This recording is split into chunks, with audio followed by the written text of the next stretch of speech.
They laughed when the blood hit the marble. It splashed near the steps of the high dais, bright red against gold-veined stone, and the sound echoed through the grand hall like a bad joke told too loudly. Some laughed because they were cruel. Others laughed because they were afraid and did not want to show it. Evan did not laugh. He knelt with one knee down, one hand pressed hard against his side, fingers slick and shaking. The wound burned like fire pushed under his ribs. Each breath felt borrowed. He was not supposed to be here. That thought kept looping through his head as the hall spun slightly around him. Humans were observers, advisors, translators, not prisoners dragged before a foreign throne while alien nobles judged how fast they would bleed out. "Look at him," someone said in a sharp, musical language. "He's still trying to stand straight." More laughter followed. Evan lifted his head anyway. At the top of the steps stood Princess Lyra. She did not laugh. She stood tall and still, framed by towering arched windows that poured warm golden light into the hall.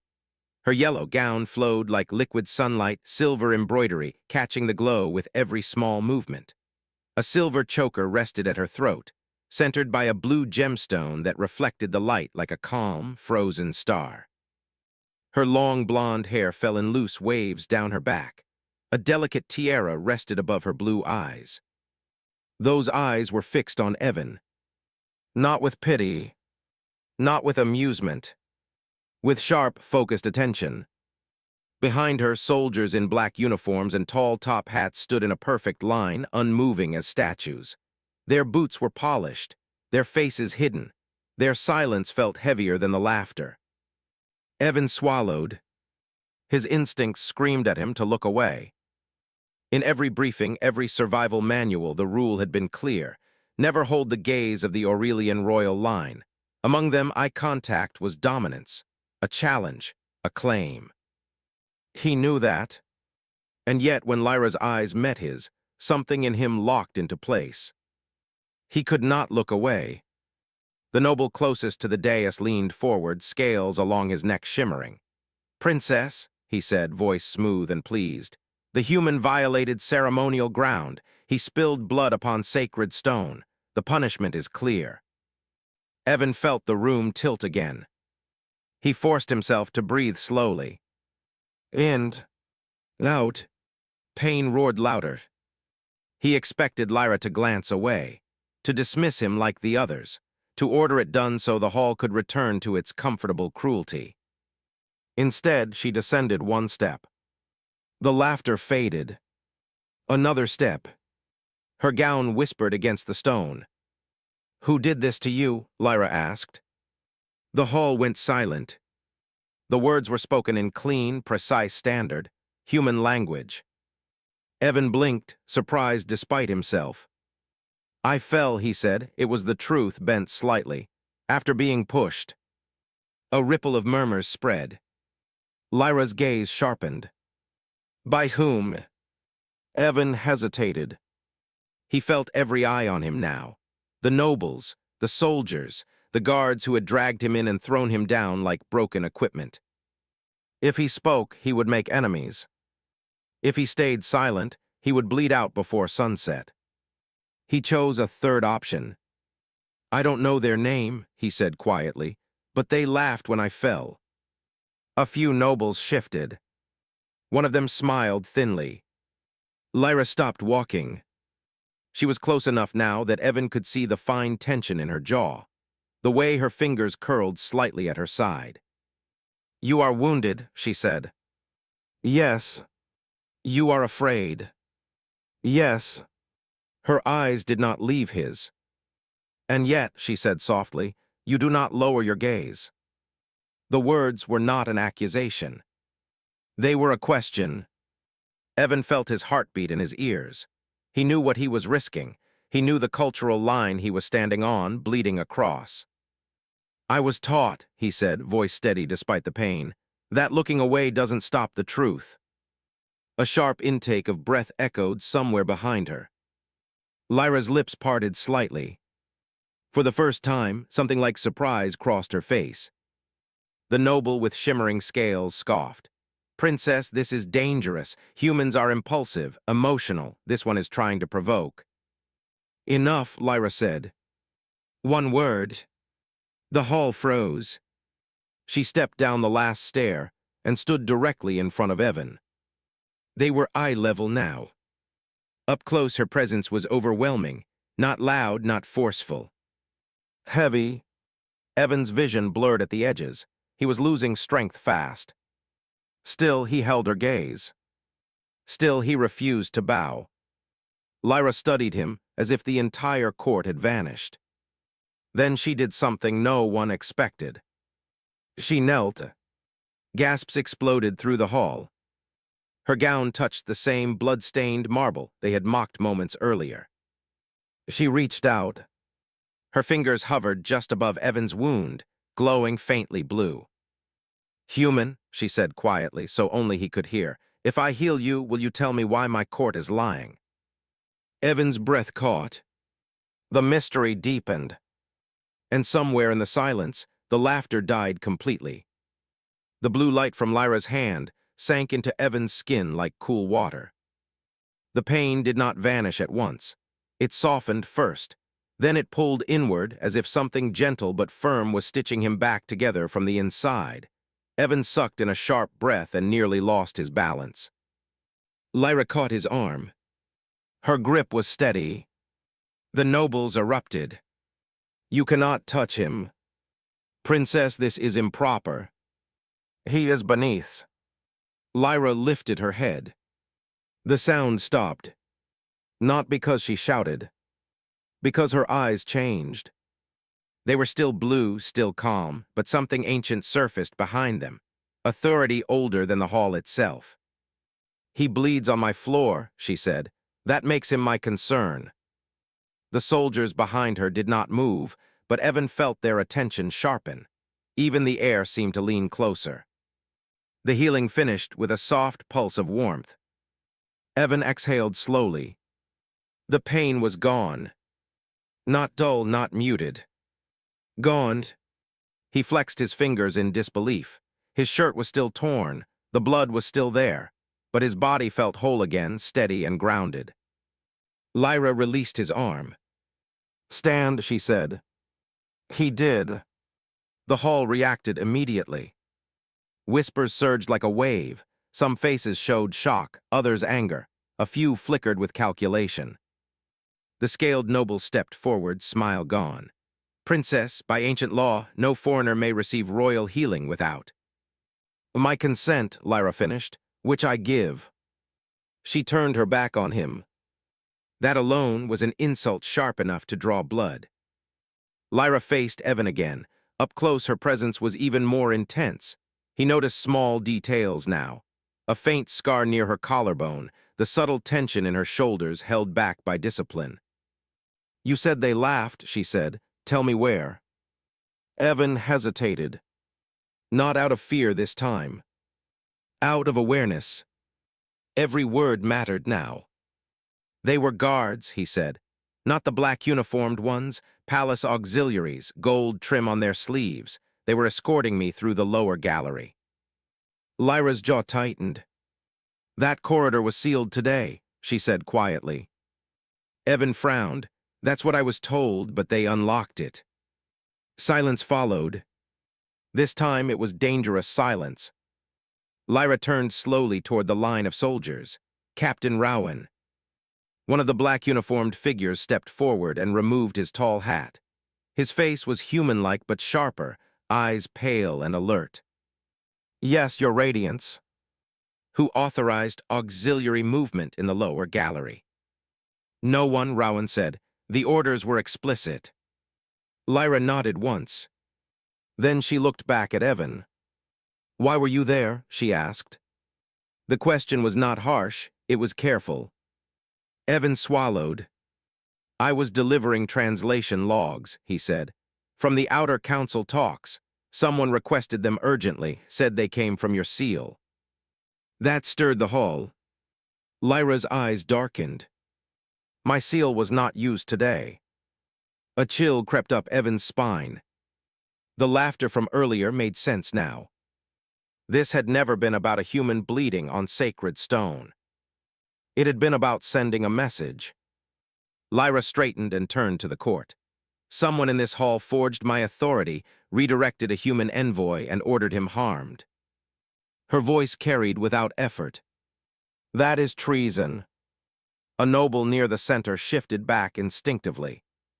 The scaled noble's eyes flicked left, then right. Evan noticed. Lyra noticed too. She stepped slightly closer to Evan, placing herself between him and the court without making it obvious. Human, she said softly, you have placed yourself in danger simply by surviving. Evan let out a short, humorless breath. I get that a lot. Something unexpected happened. The corner of Lyra's mouth twitched. It was not a smile, but it was close. For now, she said louder, this matter will be investigated. Captain Rowan, escort the human to protected quarters. Murmurs rose again. The scaled noble snapped. Princess, he is evidence. He should be confined. Lyra's gaze cut to him like a blade. He is under my protection, she said, unless you wish to challenge that. No one spoke. Rowan approached Evan and lowered his voice. Stay close. Do not trust anyone without black uniform. Evan nodded. As he turned to leave, something pulled at him. Lyra was still watching. Not as a ruler now. As a woman standing alone in a room full of enemies. He paused. Princess, he said quietly. She tilted her head. Thank you, he said, for believing me. Her eyes softened just a fraction. I didn't, she replied, not at first. Then she added so softly only he could hear, but you held my gaze. Liars never do that for long. Evan was escorted away, heart racing again for a very different reason. Behind him, Lyra remained in the golden light, surrounded by smiling faces that no longer felt safe. And for the first time, she wondered if the most dangerous thing in her court was not a traitor, but a human who refused to look away. The corridors of the palace smelled of wax, stone, and tension. Evan's steps echoed unevenly as Captain Rowan led him past rows of black-uniformed guards. Each shadow seemed heavier than the last, like the walls themselves were watching. Safe quarters aren't far, Rowan said, voice low. But this palace, it isn't friendly to humans, not any more than the court allows. Evan nodded. He had learned that much already, but what he hadn't yet realized was just how complicated this web would become. The door to the quarters opened. Warm, golden light spilled into a small, elegantly sparse room. High arched windows faced the inner gardens. Vines curled around stone pillars, and the sunlight made patterns on the floor that danced like the wind itself. Here, Rowan said, no one will enter without my leave. Eat, rest, but keep your wits. Evan sank into the chair near the window. His hands itched not from the wound, that was gone, but from adrenaline, fear, and something more complicated, curiosity. Lyra's face flashed in his mind, framed in sunlight, hair cascading like silk, blue eyes fixed on him, unyielding. She had chosen to protect him. She had chosen to trust him, against everyone else. A soft knock at the door startled him. Rowan stepped back and Lyra entered. Princess, Evan asked, astonished. I do not ask permission, she said, as though it were a simple fact. Evan's heart thumped. He stood, though his strength was still cautious. I had questions, she said. Her voice was calm, but there was something beneath it, a current taut and alive. About the attack, about why someone wanted you to fail. He hesitated, unsure how much to reveal, but her gaze, steady and unflinching, made it impossible to lie. I think someone in your court is manipulating information, Evan said slowly. They knew I would be delivered here. They used me. Lyra's eyebrows lifted. Used you. I was meant to bleed where you would see me, he said. To make a statement, to test something or someone. Her lips pressed into a thin line. You mean they were testing me? Evan's eyes met hers. Maybe, or testing how far they could go without facing consequences. Silence stretched between them, thick with understanding and unspoken questions. Then, in a quiet voice, Lyra said, "Stay here tonight. Tomorrow we will investigate together." Together, the word made something bloom unexpectedly in his chest. Hours passed. Evening shadows crept across the marble floors of the palace, and Evan couldn't sleep. He traced the path of light from the windows onto the floor, thinking. The more he pondered, the more pieces emerged. Whoever orchestrated this attack had knowledge. Knowledge about the human envoys, about Lyra's presence, and about the precise movements of her court. A sudden noise drew his attention. The window creaked open just slightly. A soft voice whispered from outside. "Human." Evan froze. His hand went to his side, but the wound was gone. "I can't." "Don't move," the voice said. It was barely audible, almost lost in the night breeze. A figure climbed into the room, dressed in dark fabrics that absorbed the moonlight, a hood hiding their face. Their presence was silent but urgent. "You are in danger," the figure said. "More than you know. Lyra trusts you, but others, they are not so kind." Evan's mind raced. "Who are you?" The figure hesitated, then lowered the hood slightly. Eyes gleamed in the dim moonlight. Green, sharp, unfamiliar, alien. "I am someone who wants her safe," the figure said. "And you've just become a piece in a game that has existed long before your arrival." Evan's pulse quickened. "A game? What game?" "The kind that ends with blood in the hall," the figure said softly. "And sometimes betrayal by those closest to you." Evan swallowed hard. He had thought the threat was only physical, but now it was everywhere, invisible, insidious, like a shadow breathing at his back. The figure pressed a small device into his hand. It glowed faintly blue like Lyra's healing light. "Keep this.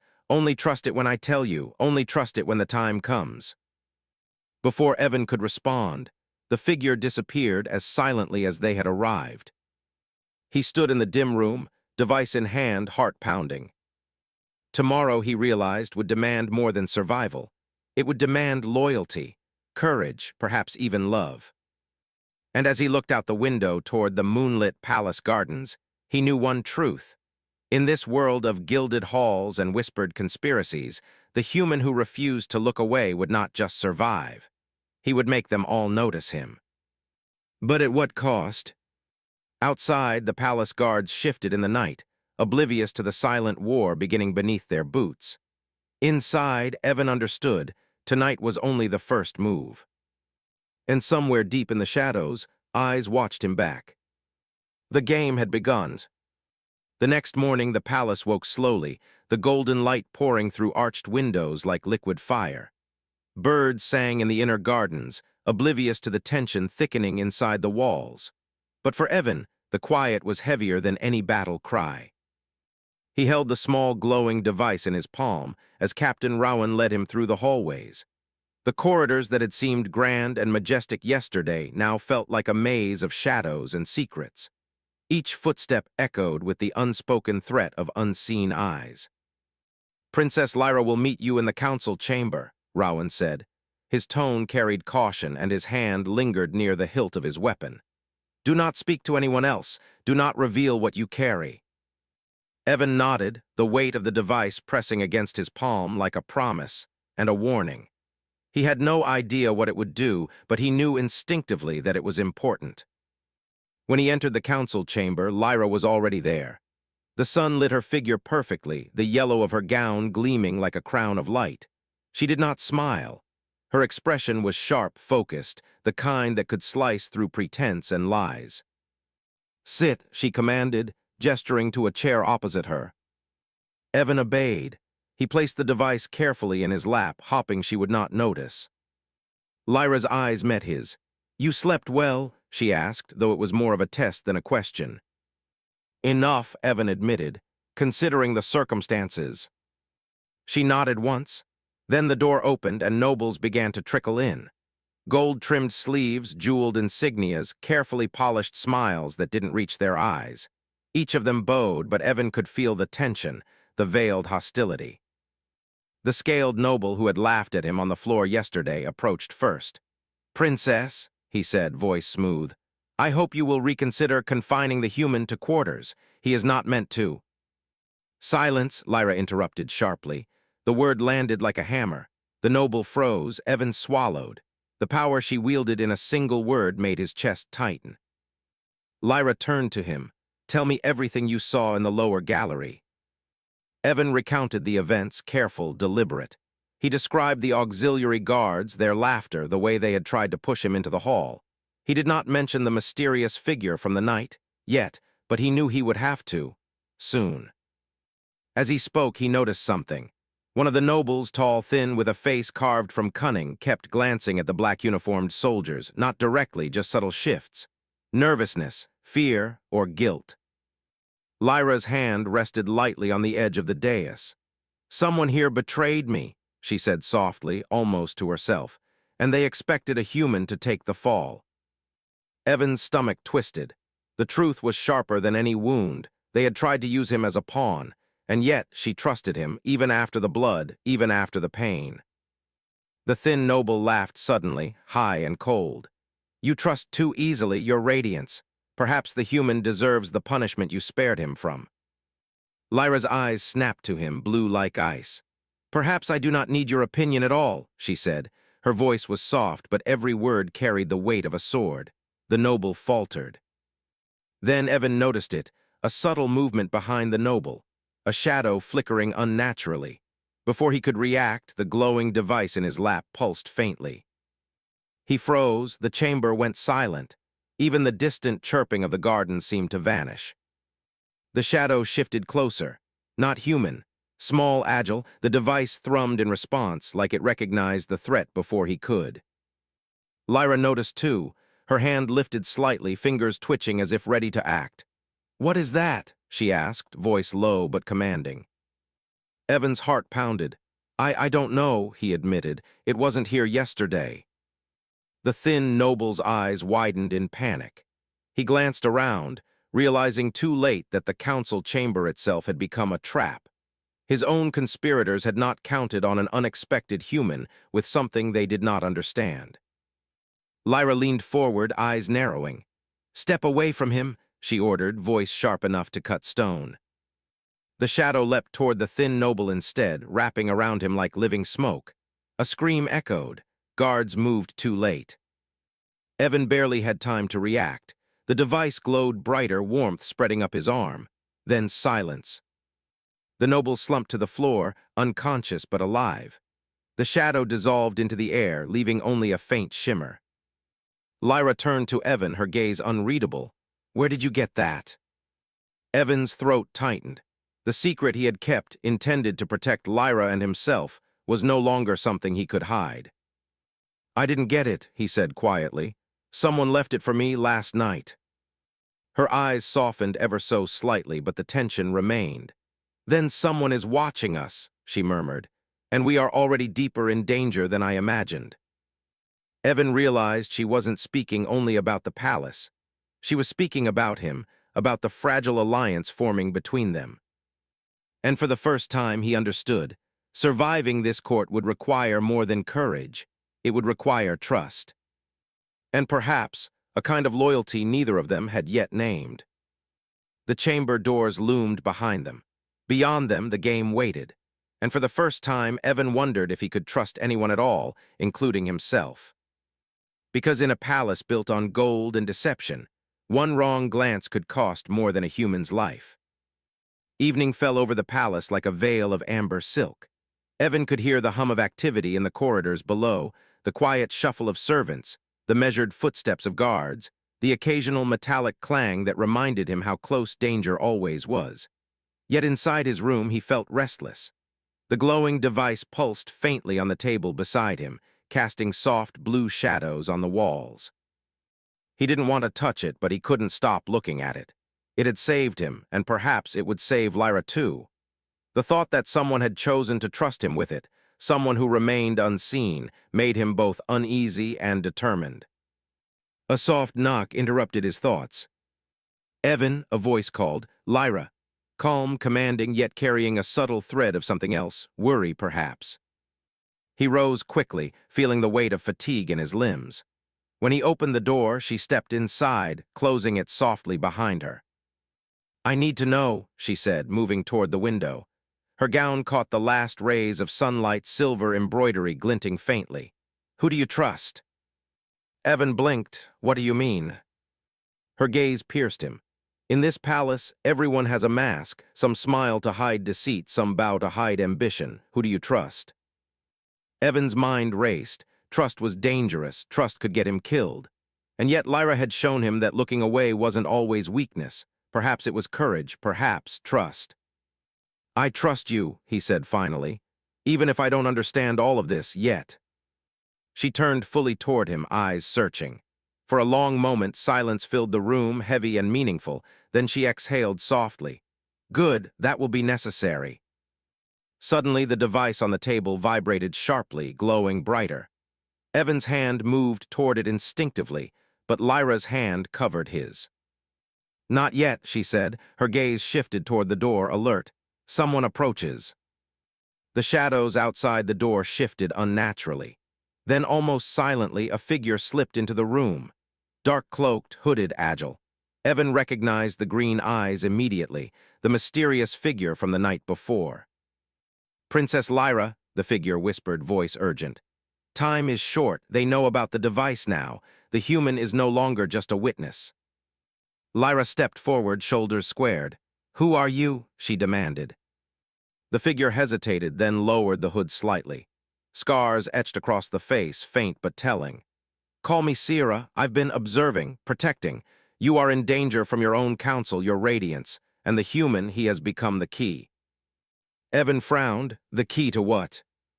Sierra's eyes flicked toward him, sharp and calculating. The key to survival, the key to truth, and perhaps, her voice softened almost reluctantly, the key to stopping a war that none of you realize has already begun. Lyra's hand went to the blue gemstone at her throat, gripping it tightly. Explain, she commanded. Sierra stepped closer, lowering the hood fully. A faint glow of light radiated from her palm, matching the device's hue. The palace is filled with lies, with secret alliances, with whispers that poison loyalty. Someone has plotted to use you human to test her, to weaken her, to fracture the council. But her gaze softened slightly at Evan. You held your ground. You looked her in the eyes when they expected you to falter. That choice, it made all the difference. Evan swallowed. He hadn't thought of his gaze as heroic. He had only thought of surviving. And yet, Lyra's eyes lingered on him, no longer distant, no longer only cautious. There was admiration, a quiet acknowledgement that he mattered here. Your enemies are closer than you think, Sierra continued. Tonight, someone will come for the device. They will try to take it. You must be ready. And, she glanced at Lyra, you must act before they strike. The room went silent, the weight of the warning pressing down on them.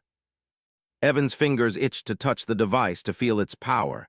Lyra stepped closer, stopping him with a gentle hand on his chest. Together, she said, voice barely above a whisper. We face this together. The word echoed in his mind, together. Outside the window, moonlight spilled across the palace gardens, and in that silver glow, Evan realized how fragile their position truly was. Allies were scarce. Enemies were hidden in plain sight, and every decision now carried stakes higher than life and death. A soft noise in the hall made them both tense. Footsteps, quick, deliberate, someone was coming. Evan's pulse surged. This was no longer a test. This was no longer survival. This was war. And for the first time, he felt the weight of what it meant to hold someone's gaze, not just to survive it, but to face it and stand unbroken. The door handle rattled, and then it stopped. A pause, a breath. Something or someone waited outside. And in that silence, Evan understood the truth. The palace was alive, and it had just begun to hunt him. The minutes stretched like hours. Evan and Lyra stood side by side near the window, the faint glow of the device illuminating the lines of tension across their faces. Every shadow in the room felt alive, every creak in the floorboards a threat. Do you hear that? Lyra whispered. Evan nodded, footsteps. Slow, careful, calculated. Someone was approaching, and they knew exactly where to find them. Sierra, still crouched near the device, whispered urgently, It's them. They've found the device. You must be ready. Evan's hands clenched into fists. Fear burned in his chest, but behind it determination surged. He would not look away this time, not from Lyra, not from anyone. The door handle rattled, then silence, a pause long enough for them to hold their breath. And then the door burst open. 3 figures slipped into the room, cloaked and masked. Their movements were smooth, practiced. They struck fast, but Evan was faster. Lyra stepped in front of him instinctively, her gown flowing as she moved. The intruders hesitated, just enough for Evan to push the device into his palm. The glow flared brighter, and a pulse of energy rippled through the room. One of the attackers lunged at Lyra, blade glinting in the moonlight. Without thinking, Evan acted. He twisted, intercepting the blade with his arm. Pain shot through him, but the device's glow spread into the wound, dulling it instantly. Lyra gasped, her eyes wide, but she didn't retreat. Instead, she drew a small, silver dagger from her belt, the blue gemstone on the hilt catching the light. Together, human and princess moved as if in a silent dance, deflecting, countering, and striking with precision. Sierra circled the intruders, releasing small pulses of light that disoriented them. One stumbled, and Lyra's dagger found its mark, disarming him with a flick of her wrist. Evan noticed something, a rhythm to their attack, not random but choreographed. Whoever had sent them had knowledge of the palace, of the room, of them. He pivoted, catching another blade with the device's protective energy. The glow spread up his arm, then down, creating a barrier he could feel with his whole body. "This isn't just an attack," he said between breaths. "It's a message." Lyra's eyes met his, fierce and unwavering. "Then let them know we are not afraid." Together they moved as one. Every strike, every deflection, every pulse of energy from the device was synchronized with Lyra's movements. It was more than battle, it was trust. A bond forged in danger. One intruder managed to get close, swinging wildly, but Evan ducked and rolled, slamming the device against the floor. A wave of light shot outward, knocking the attackers back. They groaned, shielding their eyes. Lyra didn't pause. She advanced, dagger raised, blue light tracing its edge. "Leave," she commanded, voice ringing like a bell. The intruders hesitated. Then, with a final glance, they retreated, vanishing into the shadows from which they had come. The room fell silent. The only sound was the heavy breathing of 3 survivors. Evan sank to his knees, exhausted but exhilarated. "I." Lyra knelt beside him. Her hand brushed his cheek, gentle but grounding. "You held your gaze," she said softly, "even when danger was all around us." Evan looked at her, chest still racing. "We did it together," he said, realizing the truth. He had thought surviving alone was the only way, but with her, with trust, with the bond they had forged in that chaos, it was different, stronger, real.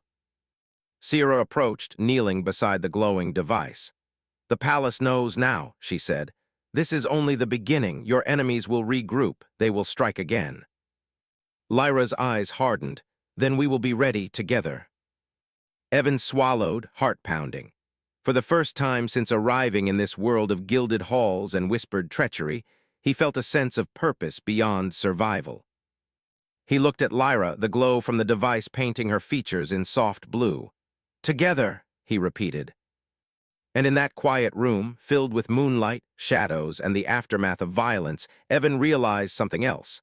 Sometimes courage was not just holding your ground. Sometimes it was refusing to look away, even when the world expected you to. And sometimes it was the start of something neither of them could have predicted. The palace slept, but the game was far from over. And in the silence that followed, Evan understood one truth with crystal clarity. Survival was no longer enough. To protect her, he would have to fight, heart and soul, against everything this golden world could throw at them. Because whoever laughed at his wounds yesterday would never forget the human who held his gaze. Dawn came slowly, spilling pale gold across the palace walls. Evan leaned against the window, tracing the patterns of light on the marble floor, thinking about the events of the night. The battle, the device, Sierra's warnings, they all pressed on him like a weight he could not shake. Lyra entered quietly, her gown catching the first rays of sun. She moved with a fluid grace, yet her eyes held the same intensity as before, unwavering and alert. Did you sleep at all? She asked softly. Evan shook his head, a little too many thoughts. She came closer, standing just behind him, and placed a hand lightly on his shoulder. You faced them, she said, and you did not look away. That mattered more than you realize. Evan swallowed, feeling heat rise to his cheeks. I didn't do it alone. You fought with me. Lyra's gaze met his in the mirror of the glass. Her blue eyes were softer now, still commanding but filled with something he had not seen before: trust, respect, and maybe something deeper. Then we are even, she said, a faint smile brushing her lips. You held your ground and I protected you, together human. The words lingered, and Evan felt his heart quicken. For the first time, he sensed that connection he had only glimpsed before, a bond forged in danger, in the heat of battle, in shared courage. Before he could respond, Sierra appeared again, moving silently as a shadow. The council will convene today, she whispered. They will question what happened last night. They will try to manipulate the story, but you, both of you, have the upper hand now. Lyra nodded. Then we make them see the truth. The human envoy and the princess, united in purpose, walked together toward the grand hall. The air was charged with anticipation. Courtiers whispered as they entered, eyes flicking nervously between the two. Evan could feel their suspicion, their disdain, their fear of what he represented. But he also felt Lyra's presence beside him, steady and unwavering. He met her gaze again. It gave him strength. At the dais, Lyra raised her hand. Silence fell instantly. The nobles waited tense, unsure of what would happen. Last night, she began, voice ringing through the hall, a human envoy was attacked within my palace. The plan was to make it appear as though he acted recklessly, to test my judgment and to undermine my authority. Murmurs rippled through the chamber. Evan stood silently beside her, holding the glowing device close to his chest. Lyra's eyes swept across the court, landing on each noble, each conspirator with piercing clarity. They miscalculated. He did not flinch. He did not bow. He held his gaze, and because of that courage, the truth has come to light. The hall went still, shocked, uncertain, defeated. The nobles who had laughed, who had plotted, they had not expected this. They had not expected a human to withstand scrutiny, to defy fear, to meet the eyes of royalty without faltering. Evan felt heat rise in his chest. He met Lyra's gaze fully, unflinching, and for the first time he realized that he no longer feared the court or the dangers or even the conspiracies. He feared nothing because she trusted him and he trusted her. The device pulsed faintly, as if affirming the truth of the moment. Lyra smiled faintly, the first real smile of acknowledgement he had seen. You have changed the balance of this court, she said softly, so only he could hear, because you looked when others would turn away. Evan exhaled, a laugh escaping him, half disbelief, half relief. I guess that's what humans do, he said quietly. She tilted her head, eyes bright and fierce. Not all humans, she corrected gently, only the ones who dare to see. For the first time, the hall felt smaller, lighter, as if the weight of centuries of tradition and deception had been lifted in a single, unbroken gaze. Evan knew the fight was not over. Shadows still lingered in the palace, conspiracies waited in whispers, and danger was never far. But something had shifted.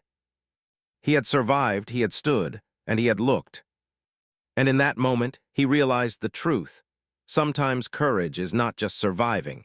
It is daring to hold your gaze when all the world expects you to bow. And sometimes that gaze changes everything. He turned to Lyra, heart steady, mind clear. I won't look away, he said.